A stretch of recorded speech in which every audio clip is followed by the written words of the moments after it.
हर जगह वही काली दीवार थी। लिव ने अपना फोन चेक किया लेकिन नेटवर्क और वाईफाई दोनों गायब थे। लिव ने एक ड्रॉर से ड्रिल मशीन निकाली और दीवार पर चलाई, पर ड्रिल दीवार के अंदर नहीं गई। दीवार पर एक भी स्क्रैच नहीं आया, उल्टा ड्रिल का टिप गर्म होकर जलने लगा। लिव ने बाकी दीवारों पर भी ड्रिल चलाई लेकिन कहीं भी नहीं चली।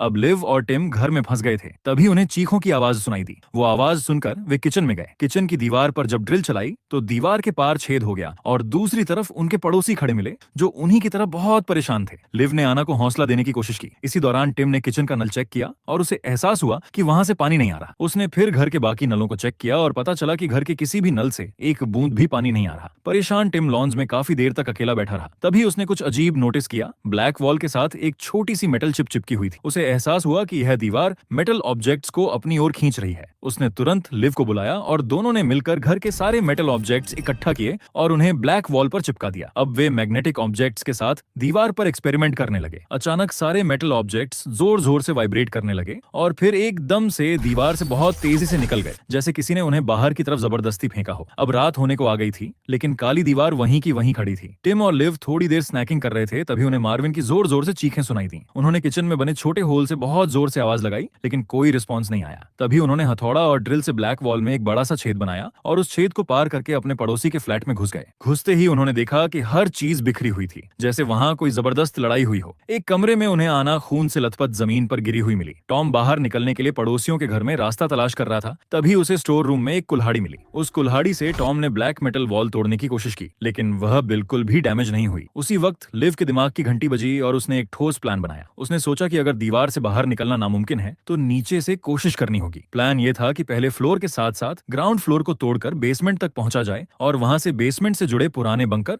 जो अंडरग्राउंड रेल सिस्टम से जुड़े हुए हैं वहां से भाग निकले। वे अपने प्लान की शुरुआत करते हैं। टॉम कुल्हाड़ी का इस्तेमाल करके लकड़ी के फर्श को तोड़ देता है। फिर वह चादरों को एक साथ बांधकर एक रस्सी बनाता है और नीचे वाले फ्लोर पर उतर जाता है। जैसे ही टॉम नीचे लैंड करता है, मिस्टर ऑसवाल्ड जो उस फ्लोर के टेनेंट होते हैं टॉम पर गन तानकर सामने आ जाते हैं और उसे वापस ऊपर जाने की धमकी देते हैं। टॉम उन्हें अपना प्लान समझाता है। पहले तो मिस्टर ऑसवाल्ड उसकी बात पर यकीन नहीं करते, लेकिन जब उनकी पोती लेया उनसे टॉम की मदद करने की गुजारिश करती है तो उनका दिल पिघल जाता है और वे टॉम को नीचे जाने की इजाजत दे देते हैं। अब मार्विन सेकंड फ्लोर को कुल्हाड़ी से तोड़ रहा होता है। इसी दौरान बाकी सब ऊपर इंतजार कर रहे होते हैं। तभी टॉम नोटिस करता है कि गिरे हुए मलबे के बीच एक स्मोक अलार्म के अंदर एक छुपा हुआ कैमरा लगा हुआ है जो कि मकान मालिक मिस्टर फ्राइडमैन ने हर फ्लोर पर सीक्रेटली इंस्टॉल किया हुआ है। इसके बाद वे घर में लगे बाकी स्मोक अलार्म्स को चेक करते हैं और हैरानी की बात यह होती है कि सभी के अंदर हिडन कैमरे लगे होते हैं। लिव सजेस्ट करती है कि क्यों ना सीधे मकान मालिक से इस बारे में पूछताछ की जाए। फिर लिव बताती है कि मिस्टर फ्राइडमैन मिस्टर ऑसवाल्ड के पड़ोसी हैं। तो टॉम एक बार फिर कुल्हाड़ी से दीवार में एक छेद बनाता है और वह लिव, मार्विन और आना के साथ मिस्टर फ्राइडमैन के घर में घुस जाते हैं। थोड़ी देर ढूंढने के बाद उन्हें एक कमरे में मिस्टर फ्राइडमैन की लाश मिलती है जिनके हाथ कटे हुए होते हैं। उस खौफनाक मंजर को देखकर सबका दिल दहल जाता है। उस लाश के पास ही मिस्टर फ्राइडमैन का फोन पड़ा होता है जिसमें ब्लैक वॉल की कुछ तस्वीरें होती हैं। हार्विन जोरदार तरीके से कुल्हाड़ी को फर्श पर मारता है और अचानक फर्श टूट जाता है जिससे टॉम, हार्विन और एक्स नीचे गिर जाते हैं। बाकी सब लोग जल्दी से सीढ़ियों से नीचे उतरते हैं। अचानक उनके सामने एक आदमी आता है जो खुद को यूरी बताता है। वह कहता है कि वह अपने दोस्त एंटोन से मिलने आया है। फिर यूरी उन्हें बताता है कि एक जहर पॉइजन चारों तरफ फैल रहा है और उसी से बचने के लिए ये ब्लैक वॉल्स बनाई गई हैं। जब एंटोन के बारे में पूछा जाता है तो यूरी सभी को एक कमरे में ले जाता है जहां एंटन बिस्तर पर बेहोश और निष्क्रिय पड़ा होता है। यूरी सबको कहता है कि एंटोन की प्राकृतिक मौत हुई है। इस वक्त सब लोग लिया को छोड़कर कमरे से बाहर चले जाते हैं। लिया एंटोन के कमरे में ब्लैक वॉल से जुड़े नोट्स पढ़ने में दिलचस्पी लेती है। कुछ समय बाद यूरी कमरे में आता है, लिया को गुड लक विश करता है और एक सस्पिशियस स्माइल देते हुए कमरे से बाहर चला जाता है। इसी दौरान बाकी लोग आखिरी फ्लोर को भी कुल्हाड़ी से तोड़कर बेसमेंट तक पहुंच जाते हैं। उनके दिल में उम्मीद की एक किरण जगती है और वे आखिरी ताला तोड़ते हैं। लेकिन जैसे ही दरवाजा खुलता है वहां एक और काली दीवार होती है। ये देखकर सब लोग अपना आपा खो देते हैं। गुस्से में आग बबूला हार्विन मिस्टर ऑसवाल्ड की गन छीनकर ब्लैक मेटल वॉल पर गोलियां चला देता है, लेकिन वो गोलियां तेज रफ्तार से उल्टी दिशा में वापस आकर उन पर बरसने लगती हैं। सब लोग तुरंत नीचे झुक जाते हैं, लेकिन मिस्टर ऑसवाल्ड इतनी जल्दी झुक नहीं पाते और कुछ गोलियां उन्हें लग जाती हैं। मिस्टर ऑसवाल्ड का खून बहने लगता है और अपनी पोती की गोद में वो दम तोड़ देते हैं। हार्विन को अपनी बेवकूफाना गलती पर गहरा अफसोस होता है। मिस्टर ऑसवाल्ड की मौत से सबका दिल दुखी हो जाता है। अब सब लोग लाउंज में बैठे होते हैं, थके हुए, परेशान और उम्मीद खो चुके। तभी आना टाइम पास करने के लिए सबसे उनके नियर डेथ एक्सपीरियंसेस के बारे में पूछती है। बातचीत के बीच लिव अचानक बोल पड़ती है कि उसने और टिम ने अपना बच्चा खोया था। ये सुनकर टिम गुस्से में रूम से बाहर चला जाता है। लिव भी उसके पीछे चली जाती है और दोनों के बीच काफी तेज बहस होती है। टिम नाराज होता है कि लिव ने उनकी पर्सनल लाइफ सबके सामने डिस्कस की, जबकि लिव चाहती थी कि टिम इस बारे में खुलकर बात करे, क्योंकि उसे नहीं पता था कि उनकी जिंदगी में में अब कितना वक्त बचा है या कल क्या होगा। लिव की बातों ने टिम के अंदर एक नई मोटिवेशन जगा दी और अब वह एक और कोशिश के लिए तैयार था। टिम सबको कहता है कि मिस्टर फ्राइडमैन के अपार्टमेंट की एक और तलाशी लेनी होगी, लेकिन इस प्लान से यूरी बिल्कुल भी खुश नहीं था। वह सबको मशवरा देता है कि टाइम पास करो और बाहर निकलने की कोशिश छोड़ दो, क्योंकि उसके हिसाब से सब बेकार है। तभी लिया एक आइडिया देती है कि एंटोन के ब्लैक वॉल पर बनाए गए नोट्स को स्टडी किया जाए, लेकिन एक बार फिर यूरी बीच में टांग अड़ाता है और कहता है कि वो नोट्स बेकार हैं, उनमें कुछ भी काम का नहीं है। इस बार लिव खड़ी हो जाती है, उसकी बात काट देती है और कहती है कि फिर भी वे लोग एक बार नोट्स को एनालाइज करेंगे। अब लिव और लिया एंटोन के नोट्स को डिटेल में देखना शुरू करते हैं। नोट्स में एंटोन ने ब्लैक वॉल की टाइल्स के पैटर्न्स को बहुत ही बारीकी से ड्रॉ किया होता है, जैसे उनमें कोई हिडन कोड हो। उनके पीछे खड़ा यूरी उनकी हर हरकत को बहुत अलर्ट नजर से देख रहा होता है। इसी दौरान टिम, हार्विन और आना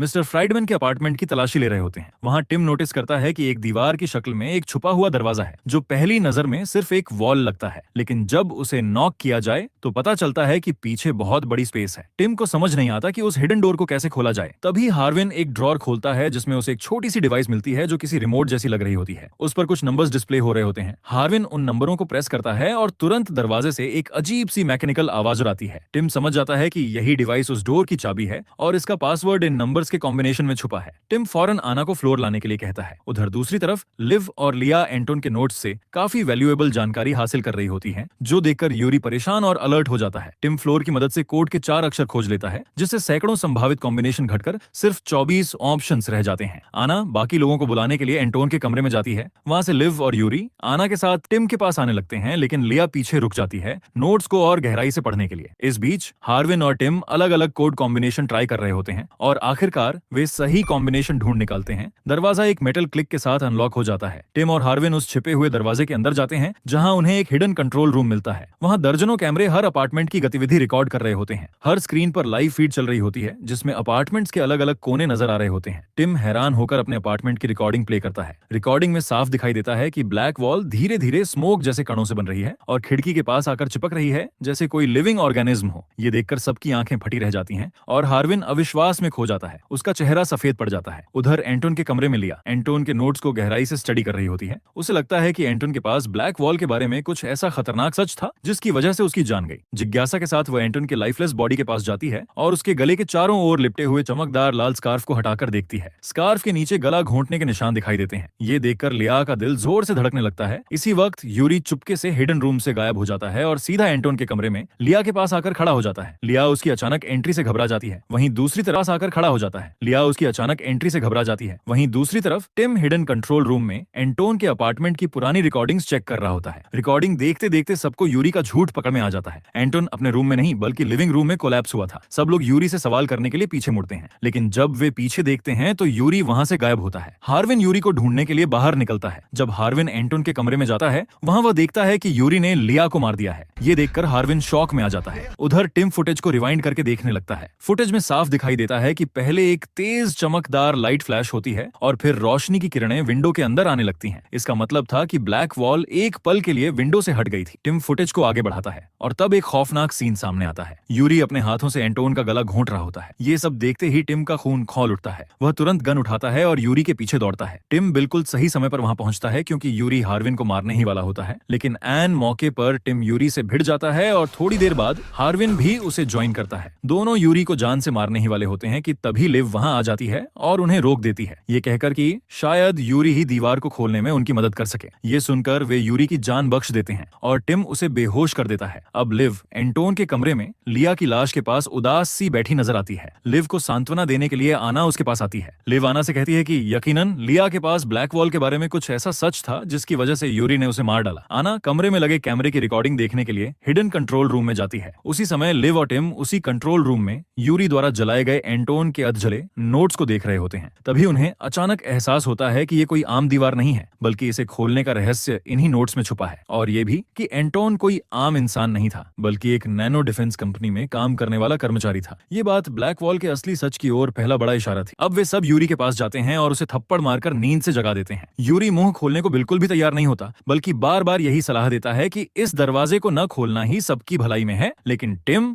उसे धमकी देता है कि वह दीवार खोलने का तरीका बताए। टिम चीखकर यूरी से कहता है कि उसके पास सिर्फ दो रास्ते हैं। पहला, वह कोड बता दे जिससे दीवार खुलती है, और दूसरा, वह उसे गोली मार देगा। टिम यूरी को डराने के लिए उसके कानों के पास गोली चला देता है, लेकिन यूरी जरा भी नहीं घबराता। तब यूरी उन्हें बताता है कि यह दीवार दुनिया के किसी भी प्रकार के हमले से बचाने के लिए बनाई गई है, लेकिन किसी को इस पर विश्वास नहीं होता। फिर यूरी एक ऐसी बात कहता है जिससे मार्विन आपा खो बैठता है। यूरी कहता है कि दिन के अंत में मार्विन ही सबको मरवाएगा। ये सुनकर मार्विन आगबबूला हो जाता है और यूरी को पीटने लगता है। वह चिल्लाता है, तूने उसी शख्स को मार डाला जो हमें यहाँ से बाहर निकालना चाहता था। टिम मार्विन को शांत करने की कोशिश करता है। तभी अना कमरे में आती है और बताती है कि उसे सीसीटीवी फुटेज में कुछ मिला है। वे सब एक गुप्त कमरे में जाते हैं और एंटनी की कई घंटों की प्रोग्रामिंग की रिकॉर्डिंग देखते हैं। टिम तुरंत एंटनी का फोन मंगवाता है और उसे चार्जिंग पर लगाता है। जैसे ही मोबाइल चालू होता है, टिम को एहसास होता है कि वह अब तक एक गलतफहमी में था। ये कोई इंटरवल कोड नहीं बल्कि एक ऑप्टिकल कोड था जो मोबाइल के जरिए दीवार को अनलॉक कर सकता था। लिव, अना और टिम इस निष्कर्ष पर पहुंचते हैं कि मोबाइल फोन चाबी है, दीवार दरवाजा है और लाइट ताला है। टिम एक मोबाइल में ब्लैक वॉल को पढ़ने वाला एक सॉफ्टवेयर इंस्टॉल करता है और तीनों उस काली मैग्नेटिक दीवार के पास जाते हैं। टिम उस ऐप से दीवार को स्कैन करता है। मोबाइल स्क्रीन पर 4 बड़े स्क्वायर चमकने लगते हैं। जैसे ही वह किसी स्क्वायर को छूता है, मोबाइल की फ्लैशलाइट अलग अलग तीव्रता और समय के साथ चमकती है। ये देखकर वे सब चौंक जाते हैं। अचानक दीवार पर बनी टाइल्स की आकृति बदलने लगती है और दीवार हिलने लगती है। अना उस दीवार के पास जाती है और उसमें अपनी उंगली डालती है जो दूसरी ओर से बाहर निकल आती है। फिर वह अपना पूरा हाथ अंदर डालती है, लेकिन अब दीवार उसकी देह को अंदर की ओर खींचने लगती है। धीरे धीरे दीवार फिर से अपनी पुरानी स्थिति में लौटने लगती है। अना को जोर से लिव, हार्विन और टिम बाहर की तरफ खींचने की कोशिश करते हैं, लेकिन जैसे ही दीवार पूरी बन जाती है, उसका शरीर 2 हिस्सों में बंट जाता है। एक हिस्सा दीवार के इस पार रह जाता है और दूसरा अपार्टमेंट के अंदर। ये सब देखकर हार्विन पागल हो जाता है। वह यूरी को गोली मारकर उसकी जान ले लेता है और फिर खुद को भी गोली मारकर आत्महत्या कर लेता है। इसके बाद टिम और लिव एक बार फिर बाहर निकलने की कोशिश करते हैं। वे फिर से उस एप्लीकेशन को दीवार पर स्कैन करते हैं और उन्हें एहसास होता है कि हर स्क्वायर को दबाने पर अलग अलग बार फ्लैश होता है। अब उन्हें समझ आता है कि किस क्रम में स्क्वायर दबाने हैं। यह वे कैमरे में रिकॉर्ड हुई फ्लैश लाइट्स को देखकर जान सकते हैं। टिम और लिव कंट्रोल रूम में बैठकर रिकॉर्डिंग को ध्यान से देखते हैं और दबाने की सही सीक्वेंस खोजने में सफल हो जाते हैं। वे ब्लैक वॉल के पास पहुंचते हैं और जैसे ही बटन दबाने वाले होते हैं, पीछे से यूरी एक बार फिर जोरदार हमला कर देता है। यूरी टिम को चाकू मारता है जिससे वह दर्द में नीचे गिर जाता है। अब यूरी लिव के पीछे दौड़ता है